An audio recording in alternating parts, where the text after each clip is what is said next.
దువ్వాడ శ్రీనివాస్ మనందరికీ తెలుసు. దువ్వాడ శ్రీనివాస్ గారు ఒక ఎమ్మెల్సీగా లేదంటే వైఎస్ఆర్సీపీ పార్టీ నాయకుడిగా కన్నా బూతులతో రెచ్చిపోయే విధంగా మాట్లాడటంలో ఆయన దిట్టగా, లేదా పెళ్ళిడికి వచ్చినటువంటి కూతుర్లు దగ్గరలో ఉన్న పక్కనున్న వేరే కూతురు వయసు ఉన్నటువంటి ఇంకొక వ్యక్తితో ఇంకొక మహిళతో క్లోజ్గా మూవ్ అవుతున్నటువంటి ఒక సమాజ సేవకుడిగా లేదంటే ఎమ్మెల్సీగా వైఎస్ఆర్సీపీ నాయకుడిగా ఎమ్మెల్యేగా పోటీ చేసినటువంటి వ్యక్తిగా అనేక విధాలుగా పరిచయం అనేటువంటి వ్యక్తి. కుటుంబాన్ని, భార్యని, పిల్లల్ని రోడ్డు మీద వదిలేసి ఇంకొక మహిళతో, కూతురు వయసు ఉన్నటువంటి మహిళతో రోడ్డు మీద రీల్స్ చేసుకుంటూ తిరుగుతున్నటువంటి వ్యక్తి సమాజానికి ఎలాంటి మెసేజ్ ఇస్తున్నారనేది పక్కన పెడదాం. ఇక్కడ పోతే పెళ్లి చేసుకోలేదు, ఇంకా డైవర్స్ కూడా అప్లై చేశారో, అప్లై చేసుకున్న తర్వాత రాలేదో పక్కన పెడితే, ఇంకా ఆమెతోనే కలిసి ఉంటూ, ఆమెతోనే తిరుగుతూ, ఆమెతోనే ఇంటర్వ్యూలు ఇస్తూ, ఆమెతోనే ముద్దు ముచ్చట్లు చెబుతూ అనేక ఇంటర్వ్యూలు కూడా చేస్తున్నటువంటి దువ్వాడ శ్రీనివాస్ గారికి డాక్టరేట్ వచ్చిందంట. ఈ డాక్టరేట్ ఎలా ఎందుకు ఇచ్చారు? పైగా ఆయన చెప్తున్నటువంటి విషయాలు ఏంటంటే, సమాజంలో ఉద్ధరించారు కాబట్టి ఆయన చేసినటువంటి సేవలకు గుర్తింపుగా డాక్టరేట్ ఇచ్చారని చెప్పి, ఏదో అమెరికాకు సంబంధించినటువంటి డొనాల్డ్ ట్రంప్ గారికి సంబంధించినటువంటి సలహాదారుగా ఉన్న ఒక వ్యక్తి యూనివర్సిటీ నుంచి దువ్వాడ శ్రీనివాస్ గారికి డాక్టరేట్ వచ్చింది అనేది దీని సారాంశం. దీంట్లో చాలా నిజానిజాలు ఎవరికి తెలియట్లేదు, కానీ ఆయన మరి ఎందుకని ఏం సమాజ సేవ చేశారు?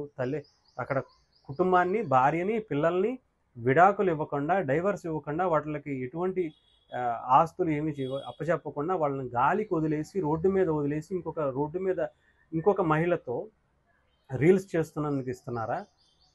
కూతురు వయసు ఉన్నటువంటి ఇంకొక అమ్మాయిని వెంటేసుకుని ముద్దు ముచ్చట్లు పెడుతున్నట్టు ఇస్తున్నారా అని చెప్పి సమాజంలో ఉన్నటువంటి చాలామంది సోషల్ మీడియా వేదికగా ప్రశ్నిస్తున్నారు. అసలు నిజంగానే ఈ డాక్టరేట్ అనేది ఏంటి? ఈ డాక్టరేట్ నిజంగానే ఆయనకి ఇచ్చారా? ఎవరిచ్చారు? ఎందుకు ఇచ్చారు? వీటి మీద కూడా తెలుసుకోండి.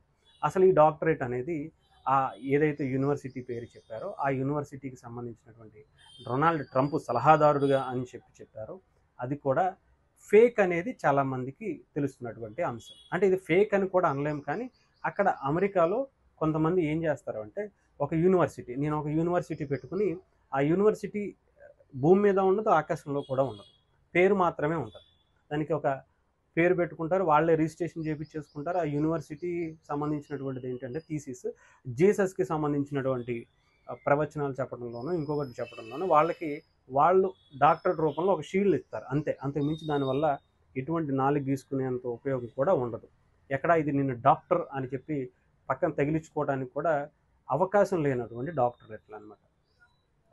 సో ఎవరైతే ఆ డాక్టరేట్ ఇచ్చారో అతను కూడా ఇప్పుడు 2014లో డొనాల్డ్ ట్రంప్కి సంబంధించినటువంటి దాంట్లో సభ్యుడిగా ఉన్నారట. ఆయన టీంలో సభ్యుడిగా కూడా కాదు, అక్కడ దేశంలో ఒక సభ్యుడిగా. ఇప్పుడు దేశం ప్రధాని నరేంద్ర మోదీ గారు ఒక వార్డు మెంబర్ ఎలా తెలుసో అనటంలో నిజం ఉందో అదే తరహాలో, అంటే బీజేపీ పార్టీకి మోదీ గారు ఎలా అయితే సాధారణ కార్యకర్త ఇక్కడ ఉన్నటువంటి వార్డు మెంబర్గా గెలిస్తే ఎలాంటి పరిచయం ఉంటుందో అలాంటి పరిచయం అన్నమాట. సో అలాంటి వ్యక్తిగా అతను చూడాల్సినటువంటి పరిస్థితి. అయితే ఇక్కడ ఆయన ఏదైతే డాక్టరేట్ తీసుకున్నారో ఆ డాక్టరేట్ తీసుకున్నప్పుడు కూడా అతను బైబిల్ మిషన్కి సంబంధించినటువంటి ఒక వ్యక్తిగా దాన్ని ప్రచారం చేస్తున్నటువంటి కొంతమంది వ్యక్తులకి ఆ డాక్టరేట్ ఇస్తున్నట్టుగా, అక్కడ ఉన్నటువంటి హర్ష కుమార్ గారు కావచ్చు, వీళ్ళందరూ కూడా దేనికి ఆయన్ని కలిశారన్నది మనందరికీ తెలుసు. అంటే డాక్టరేట్ తీసేసుకోవాలి అనే దాని మీద ఏదో ఒక డాక్టర్ అనే పేరు చెప్పుకోవడం కోసం ఏదైనా చేసేయచ్చు అనేది అనిపిస్తున్నటువంటి అంశం. దీని మీద కూడా చాలామంది మేధావులు, ప్రొఫెసర్లు అందరూ కూడా తీసుకునేది ఏంటంటే, ఇది అసలు డాక్టరేట్ అనాల్సిన అవసరం కూడా లేదు. ఆయన ఏదో ముచ్చటపడి కొనుక్కునే వాళ్ళు చాలామంది ఎక్కువైపోయారు. ఇతర దేశాల్లో ఇలాంటి డాక్టరేట్లు చాలా ఎక్కువ ఉంటాయి. వాటిని కొనుక్కోవడం కోసం చాలామంది సెలబ్రిటీసు, సాధారణ పౌరులు, మీరు నేను కూడా దానికి అప్లై చేసి డబ్బులు ఇస్తే కొనుక్కోవటానికి వాళ్ళు ఇవ్వటం అనేది కూడా జరుగుతూ ఉంటుంది. సో దీనికి మనం పట్టించుకోవాల్సిన అవసరమే లేదు. ఆయన నిజంగానే అంత ఉన్నతమైనటువంటి విలువలు ఉన్నటువంటి మనిషా కాదా అనేది ప్రజలకు తెలుసు కదా అనేది చాలామంది సారాంశం. సో దువ్వాడ శ్రీనివాస్ గారికి సంబంధించినటువంటి దివ్యల మాధురి గారు ఇప్పించినటువంటి డాక్టరేట్గా కూడా మనం దీన్ని చూడవచ్చు.